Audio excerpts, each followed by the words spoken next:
Agnes lived a life as predictable as the Dewey Decimal System. Every morning, at precisely 7:15, she would unlock the doors of the Oakhaven Public Library. The scent of old paper and leather-bound books was her perfume, her comfort. Sunlight streamed through the tall windows, illuminating dust motes dancing in the air, a familiar ballet she watched every day. Agnes wasn't just a librarian, she was the librarian. She knew every book, every author, every misplaced comma, much to the occasional chagrin of her patrons. She knew which children liked the dinosaur books, and which teenagers were secretly reading romance novels behind stacks of encyclopedias. Oakhaven was a quiet town, and the library was its heart, pumping stories and knowledge into the community. Her days were filled with the gentle rhythm of stamping due dates, shelving returns, and helping people find the perfect book. Sometimes, Mrs. Gable would bring in her prize-winning zucchini from her garden, and they would share a slice in the back room, discussing the latest town gossip. Mr. Henderson, a retired history teacher, would come in every afternoon to read the newspaper and debate historical inaccuracies with Agnes. Life was simple, peaceful, and utterly predictable. Agnes liked it that way. But even in the quietest of towns, and the most predictable of lives, adventure can sometimes come knocking, disguised as a dusty box of donated books. And for Agnes, that adventure was about to begin, changing her life in ways she never could have imagined. The quiet routine was about to be disrupted, not by overdue books or noisy children, but by a secret hidden within the pages of an ordinary-looking novel, a secret that would lead her down a path of mystery and danger. The bell above the library door jingled, announcing Mrs. Peterson's weekly donation. Mrs. Peterson, a kind, if slightly eccentric, woman with a penchant for floral dresses and mismatched socks, was a regular contributor to the library's collection. Her donations were usually a mixed bag, some well-loved classics, some questionable self-published memoirs, and the occasional cookbook with recipes that seemed better left untried. Agnes smiled warmly as Mrs. Peterson entered, pushing a heavy cardboard box towards the donation desk. "Good morning, Agnes. I hope these find a good home. I'm downsizing, getting rid of all the clutter." "Good morning, Mrs. Peterson," Agnes replied, her voice gentle and welcoming. "We always appreciate your generosity."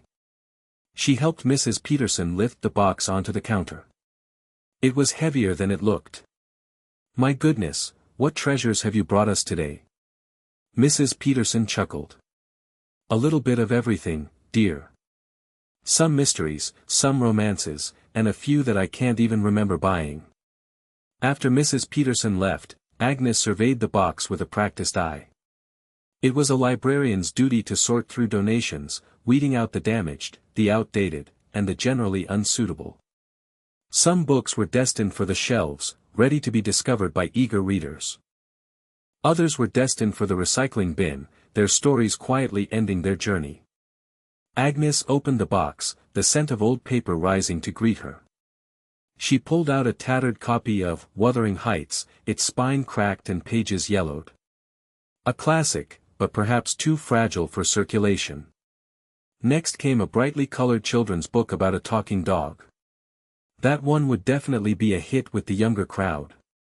She continued sorting, making neat piles, keep, maybe, and recycle. Little did she know, one particular book in that box would soon turn her world upside down. Agnes reached the bottom of the box. The last book was a thick, unassuming thriller with a generic cover, a shadowy figure running through a dark alley. It looked like something that might appeal to the library's more adventurous readers. She opened the cover, flipping through the pages to check for any obvious damage. That's when she saw it. Scrawled in the margins, in what looked like faded ink, were a series of numbers and symbols. They were scattered seemingly at random throughout the book, sometimes underlining words, sometimes simply floating in the white space. They didn't appear to be related to the text of the novel itself. Agnes frowned.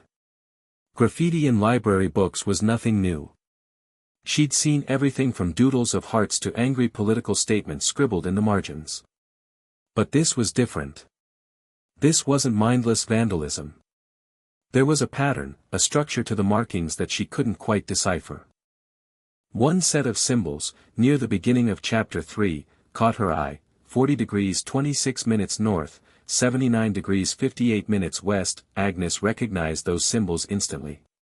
Degrees. Minutes. North. West. Could it be? She flipped through the rest of the book, finding similar sets of numbers scattered throughout. Some were longer, some shorter, but they all seemed to follow the same format. It was as if someone had deliberately encoded a message within the pages of the book, using the guise of random scribbles to conceal its true meaning. Agnes felt a thrill of excitement course through her veins. This was no ordinary act of vandalism. This was something more, something intriguing. Something that might just be the adventure she had unknowingly been waiting for. She carefully placed the book on her desk, separate from the other donations. This one needed a closer look. This one held a secret, and Agnes was determined to unlock it. The afternoon sun cast long shadows across the library floor as Agnes continued to ponder the strange markings. She tried to make sense of the symbols, cross-referencing them with maps and old code books from the library's collection. But nothing seemed to fit. She knew enough to suspect they were GPS coordinates, but verifying them and understanding their significance was proving difficult. Agnes wasn't a computer whiz. Her expertise lay in the world of physical books, not the digital realm. She needed help, someone who understood technology better than she did. That's when she thought of David. David was a regular at the library, a bright and enthusiastic teenager who spent hours hunched over the library's computers, seemingly lost in a world of code and algorithms. He was a quiet kid, a bit of a loner, but always polite and helpful. Agnes had often assisted him with his research, and she knew he possessed a sharp mind and a knack for all things technical. He usually came in around 4 o'clock after school. Agnes glanced at the clock. 3:50, any minute now. She picked up the thriller, carefully placing a bookmark at the page with the most prominent set of coordinates. She wanted to be ready when he arrived. As if on cue, the bell above the door jingled, and David walked in, his backpack slung over his shoulder. He gave Agnes a shy smile and headed towards his usual computer terminal. "David," Agnes called out, her voice warm and inviting. "Could you spare me a moment? I could use your help with something." David looked surprised, but he readily agreed, walking over to Agnes's desk with a curious expression. "What's up, Mrs. Peterson?" he asked. Agnes smiled. "It's Agnes, dear. And I think I've found something rather interesting." She gestured towards the book on her desk. "And I think you're just the person to help me figure it out." Agnes carefully opened the thriller to the page she had marked and pointed to the series of numbers and symbols scrawled in the margin. "What do you make of this, David?" she asked, her eyes twinkling with anticipation. David leaned closer, his brow furrowed in concentration. He ran a finger over the faded ink, his eyes scanning the page. "Weird," he muttered. "Looks like coordinates." "That's what I suspected," Agnes said, pleased that David had reached the same conclusion. "But I'm not sure what they mean, or why someone would write them in a book." David pulled out his phone and quickly typed the first set of numbers into a mapping app. A few seconds later, a location popped up on the screen. "Whoa," he said, his eyes widening. "This is, out in the woods, a few miles outside of town. Pretty remote." Agnes leaned over to look at the screen. The location was indeed a sparsely populated area, mostly trees and undeveloped land. "Interesting," she mused. "But what about the other markings?" "There are several sets of numbers scattered throughout the book." David scrolled through the other pages, examining each set of coordinates. He typed a few more into his phone, each one pinpointing a different location in the same general area. "They're all clustered together," he said. "Like, someone was trying to mark a specific region." "But why?" Agnes wondered aloud. What could be so important out there? David shrugged. "Maybe it's nothing," he said. Maybe it's just some kind of weird scavenger hunt. But he didn't sound convinced. Agnes looked at David, a spark of excitement in her eyes. Or maybe, she said, her voice barely a whisper, it's something much more interesting. She paused, letting the thought hang in the air. Maybe it's a secret. David's eyes lit up.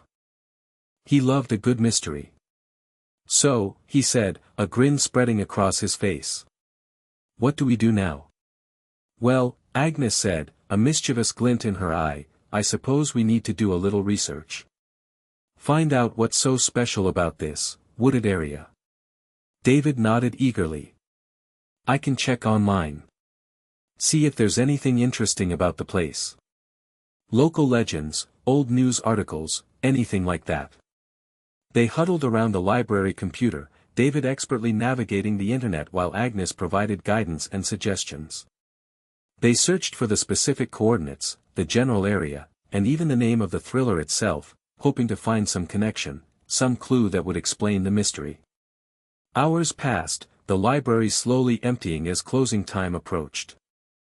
They discovered the area had once been the site of an old logging camp, long abandoned and overgrown. There were rumors of hidden trails and forgotten landmarks, but nothing concrete, nothing that seemed significant enough to warrant a coded message in a book. David also found a few old news articles about disappearances in the area, hikers who had vanished without a trace. But the articles were decades old, and the disappearances were never solved. It seemed unlikely that they were connected to the coordinates. As closing time drew nearer, Agnes began to feel a sense of disappointment. Maybe it was all just a coincidence, a random act of vandalism with no real meaning. But then, David stumbled upon something that caught their attention. Wait a minute, he said, his fingers hovering over the keyboard. I think I found something. He clicked on a link to a local historical society website. There's a story here about a hidden cave in the woods, used by smugglers back in the 1800s. They say it's still there, but no one knows exactly where it is. Agnes's eyes widened. A hidden cave? Smugglers? That sounded much more interesting than a random scavenger hunt. Could the coordinates lead to the cave, she wondered aloud.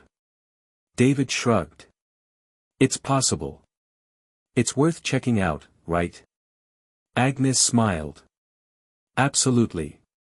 It seems we have a destination. The adventure was on.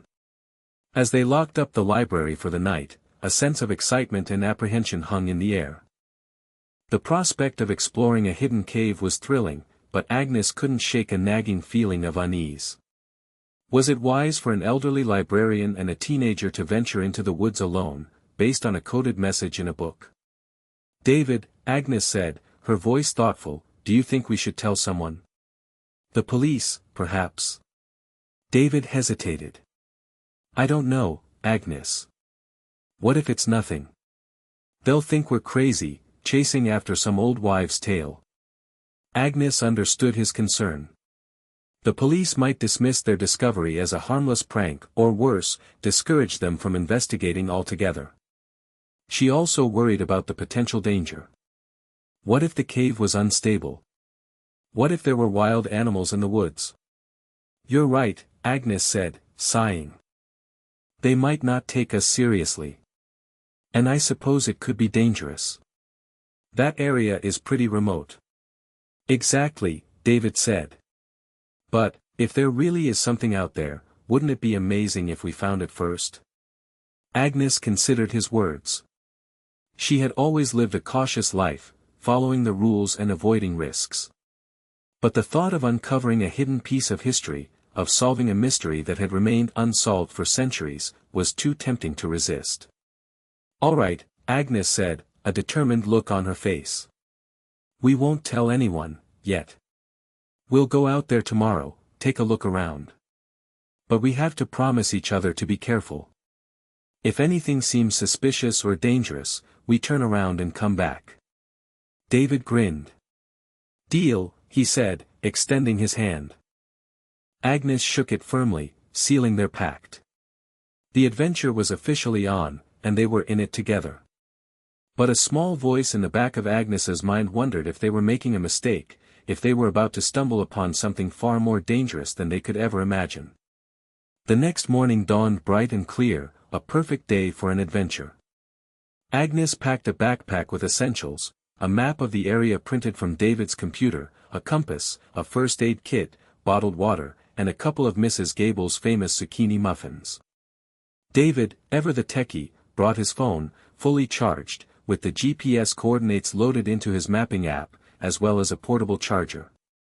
They met at the edge of town, where the paved road turned into a gravel track leading towards the woods. Agnes felt a thrill of excitement mixed with a healthy dose of trepidation. She hadn't been on a proper hike in years. "Ready?" David asked, a grin on his face. Agnes took a deep breath.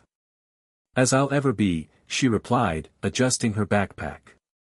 They set off down the gravel track, the only sounds the crunch of their shoes on the stones and the chirping of birds in the trees. The woods grew thicker as they ventured deeper, the sunlight filtering through the leaves, creating dappled patterns on the ground. David consulted his phone frequently, checking their position against the GPS coordinates. "Almost there," he announced after about an hour. "Just a little further." They left the gravel track and entered the woods proper, following a faint trail that was barely visible beneath the undergrowth. The air grew cooler and damper, and the silence was broken only by the rustling of leaves and the occasional snap of a twig. Agnes felt a surge of adrenaline. They were getting closer to their destination, closer to uncovering the secret hidden within the pages of the thriller. She just hoped they were prepared for what they might find. She clutched her walking stick, a sturdy branch she had found near the trailhead, feeling a little bit safer. The woods were beautiful, but they also held a certain mystery. She couldn't shake the feeling that they were being watched. "Here it is," David said suddenly, stopping in a small clearing. "According to the GPS, this is the spot." Agnes looked around. The clearing was unremarkable, surrounded by trees and dense undergrowth. There was no sign of a cave, no indication that this was anything other than an ordinary patch of woods. "Are you sure this is the right place?" Agnes asked, a hint of disappointment in her voice. David checked his phone again, double-checking the coordinates. "Yeah," he said. "This is definitely it. But I don't see anything." The adventure had begun, but it seemed their search had already hit a dead end. "Maybe the cave is hidden," David suggested, his voice filled with renewed determination. "Like, really hidden. We should look around, see if we can find any clues." Agnes nodded, her own sense of adventure rekindled. She scanned the clearing, her eyes searching for anything out of the ordinary. The ground was covered in leaves and pine needles, making it difficult to see anything beneath. The trees surrounding the clearing were tall and imposing, their branches reaching towards the sky like skeletal fingers. They began to circle the clearing, carefully examining every nook and cranny. David used his walking stick to poke around in the undergrowth, while Agnes used hers to clear away leaves and debris. They looked for any sign of disturbed earth, any unusual rock formations, anything that might indicate the entrance to a hidden cave. After what seemed like an eternity, David called out, "Agnes, over here. I think I found something." Agnes hurried over to where David was standing, near a cluster of large rocks covered in moss.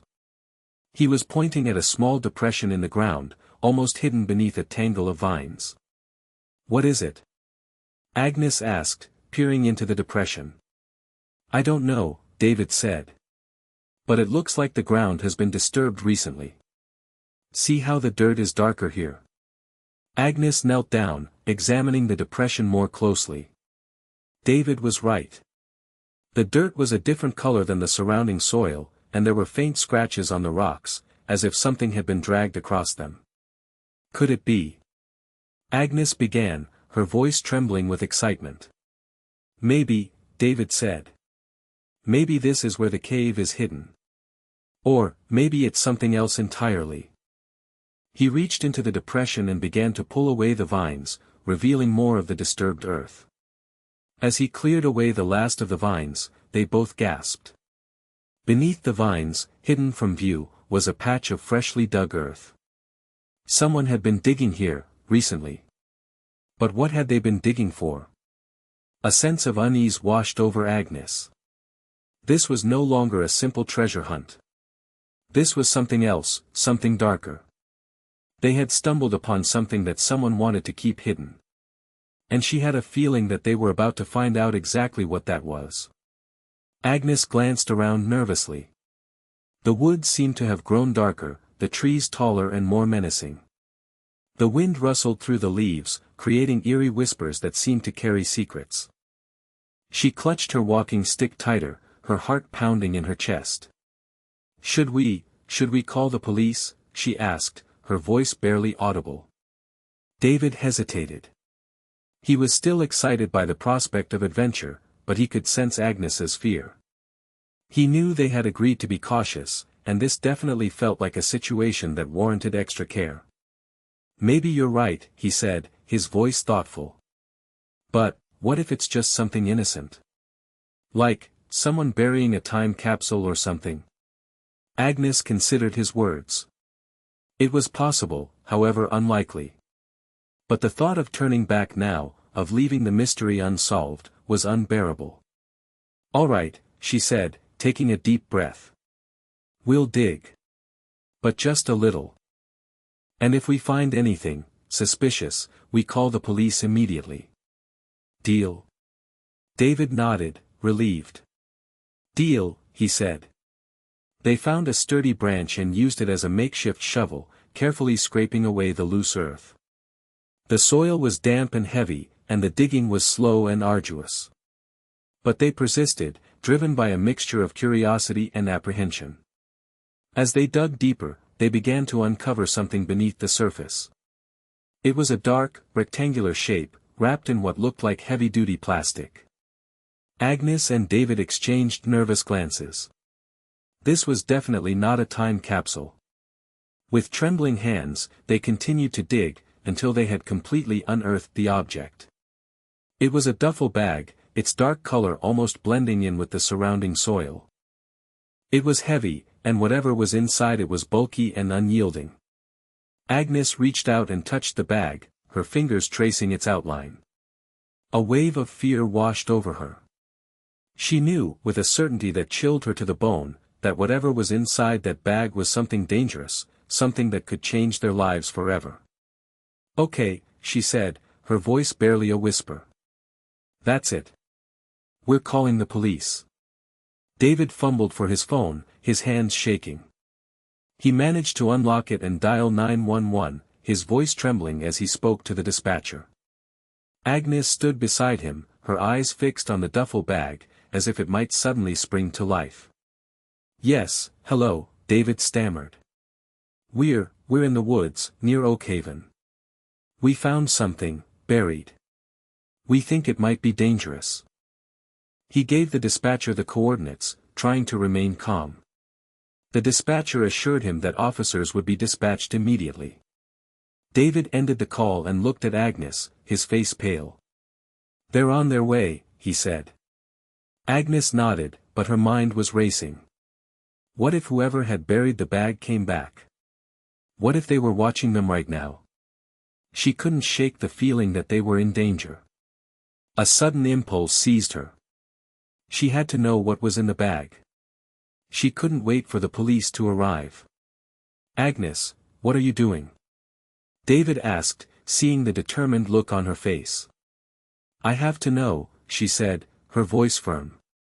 "I can't just stand here and wait." Before David could stop her, Agnes reached down and grabbed the edge of the duffel bag. With a deep breath, she unzipped it, revealing its contents. Stacks of cash. Bundles of $100 bills, neatly wrapped and secured with rubber bands. The bag was filled with money, more money than Agnes had ever seen in her life. But that wasn't all. Nestled among the stacks of cash was a small, metal box, its surface tarnished and scratched. It was locked, secured with a heavy padlock. Agnes stared at the money, her mind reeling. This wasn't just something dangerous. This was something illegal. This was stolen. "Oh, dear," she whispered, her voice filled with dread. "We've stumbled into something very, very bad." David stared at the contents of the bag, his eyes wide with disbelief. That's a lot of money," he stammered, his voice barely a whisper. Agnes nodded, her mind racing. They had to get out of here. They had to leave the bag and the money and the locked box for the police to handle. This was far beyond anything they could have imagined. "We need to leave," she said, her voice urgent. "Now. Before whoever buried this comes back." But as she spoke, they heard a sound. A twig snapping in the distance. Someone was approaching. Agnes and David froze, their hearts pounding in their chests. They exchanged terrified glances. They were trapped. The sound grew closer, the rustling of leaves and the snapping of twigs becoming more distinct. Someone was definitely coming, and they were getting closer by the second. Agnes grabbed David's hand, pulling him behind a large tree. They crouched down, trying to make themselves as small as possible, hoping they wouldn't be seen. The footsteps stopped just outside the clearing. Agnes held her breath, her body trembling. She could hear someone breathing heavily, their presence just a few feet away. A figure stepped into the clearing. A tall, muscular man, dressed in dark clothing, his face hidden beneath a baseball cap. He scanned the clearing, his eyes narrowed, his expression grim. He spotted the duffel bag, lying open on the ground. His eyes widened, and a look of fury crossed his face. Agnes and David huddled behind the tree, their hearts pounding in their chests. They were about to be discovered. Their adventure had turned into a nightmare. The man took a step towards the bag, his hand reaching inside his jacket. Agnes knew, with a sickening certainty, that he was armed. This was it. They were about to be caught, and who knows what would happen next. Their lives were about to change forever. They had to do something. Now. Just as the man reached into his jacket, Agnes acted. She grabbed a small rock from the ground and hurled it with all her might, hitting the man squarely on the back of the head. He stumbled forward, momentarily stunned. Agnes seized the opportunity. She grabbed David's hand and pulled him from behind the tree, running as fast as their legs could carry them. They sprinted through the woods, dodging trees and leaping over fallen logs, the man's angry shouts echoing behind them.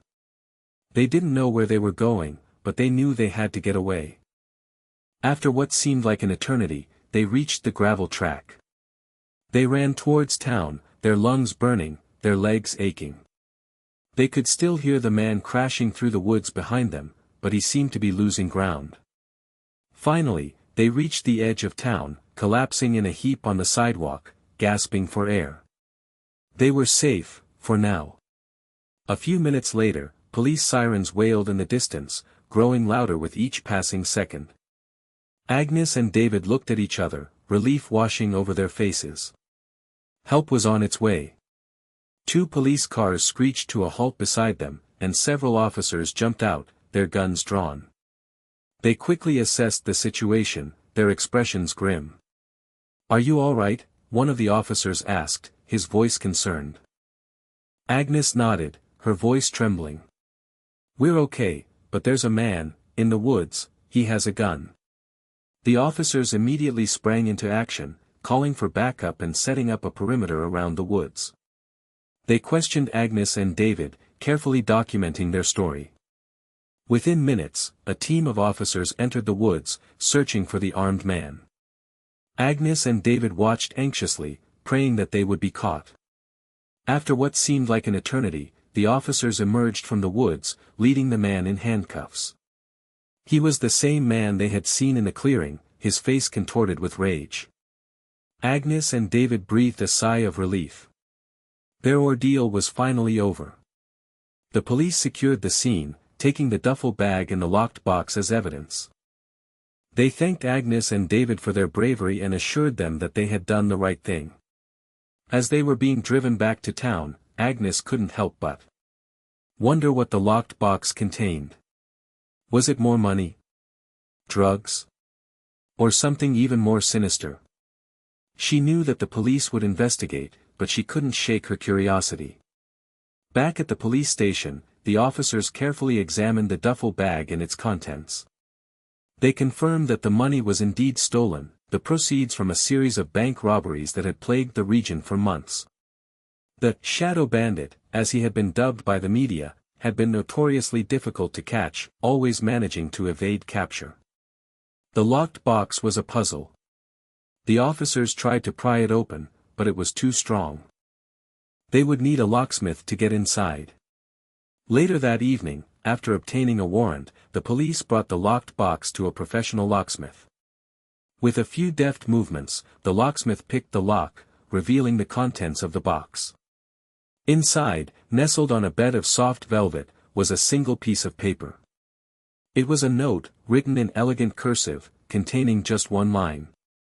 Apartment 3B, 14, Maple Street, Willow Creek. The police exchanged knowing glances. This was it. This was the final clue they needed to catch the Shadow Bandit. They immediately dispatched a team of officers to Willow Creek, a small town located about an hour away. They arrived at 14, Maple Street and quietly surrounded the apartment building. With guns drawn, they cautiously approached apartment 3B. They could hear faint noises coming from inside. Someone was definitely there. The officers knocked on the door, announcing themselves as police. There was a moment of silence, followed by the sound of frantic movement inside the apartment. The officers kicked down the door and stormed inside, their guns trained on the occupant. A man stood in the middle of the room, his face pale with fear. He was surrounded by maps, bank blueprints, and a collection of disguises. It was the Shadow Bandit. He didn't resist arrest. He knew the game was up. His carefully planned scheme had been foiled, not by the police, but by an elderly librarian and a teenage boy. The Shadow Bandit was finally in custody. The reign of terror was over. All thanks to a donated novel, a strange code, and a little bit of curiosity. News of Agnes and David's bravery spread like wildfire through Oakhaven. They were hailed as local heroes, their faces plastered on the front page of the local newspaper. The quiet librarian and the tech-savvy teenager had become overnight celebrities. Mrs. Peterson, beaming with pride, took full credit for donating the book that had started it all. Mr. Henderson, the retired history teacher, insisted that their adventure was more exciting than anything he had ever read in a history book. And Mrs. Gable baked them a giant zucchini bread, decorated with miniature police cars. But Agnes and David remained humble, downplaying their role in the capture of the Shadow Bandit. They were just ordinary people who had stumbled upon something extraordinary, and they were grateful to have played a part in bringing a dangerous criminal to justice. Meanwhile, the police continued their investigation, piecing together the puzzle of the Shadow Bandit's elaborate scheme.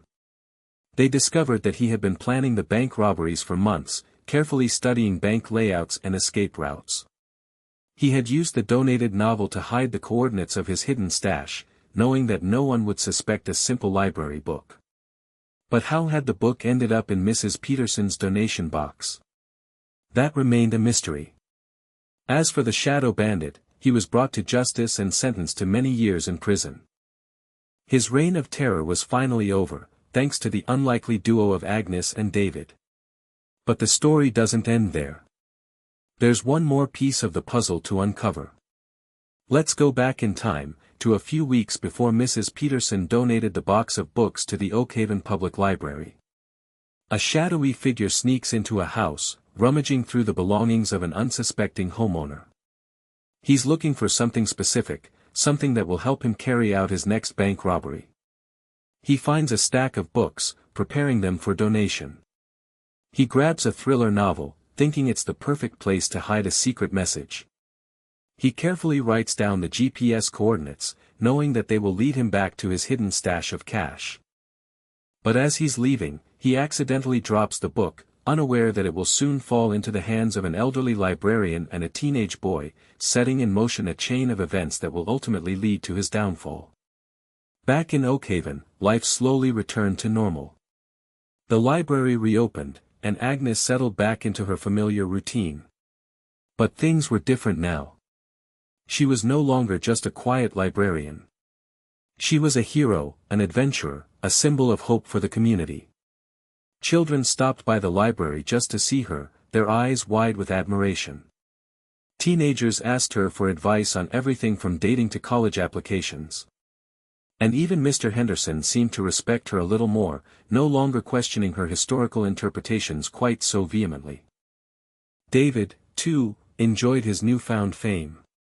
He was no longer just the quiet kid who spent all his time on the computer. He was a hero, a partner in adventure. He received a scholarship to a prestigious tech school, and he knew that his future was bright. Agnes and David remained close friends, their bond forged in the crucible of adventure. They often met at the library, reminiscing about their wild adventure in the woods. They knew that they would never forget what they had experienced together. One afternoon, as Agnes was sorting through a new batch of donated books, she found another thriller novel.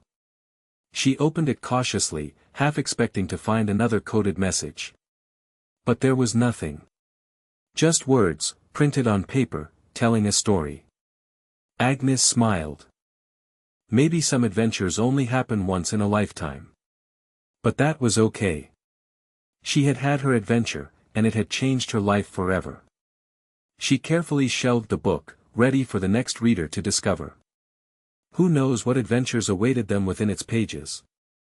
As the sun set over Oakhaven, casting long shadows across the library floor, Agnes felt a sense of peace wash over her. She was content. She was happy. She was exactly where she was meant to be. And she knew, with absolute certainty, that even in the quietest of towns, and the most predictable of lives, anything was possible. Especially with a good book and a little bit of courage. The end. This key point has already been addressed in a previous response and is incorporated within the story's conclusion. To avoid redundancy, I will skip this key point and move to the next one. This key point has already been addressed in a previous response and is incorporated within the story's conclusion. To avoid redundancy, I will skip this key point and move to the next one. This key point has already been addressed in a previous response and is incorporated within the story's conclusion. To avoid redundancy, I will skip this key point and move to the next one.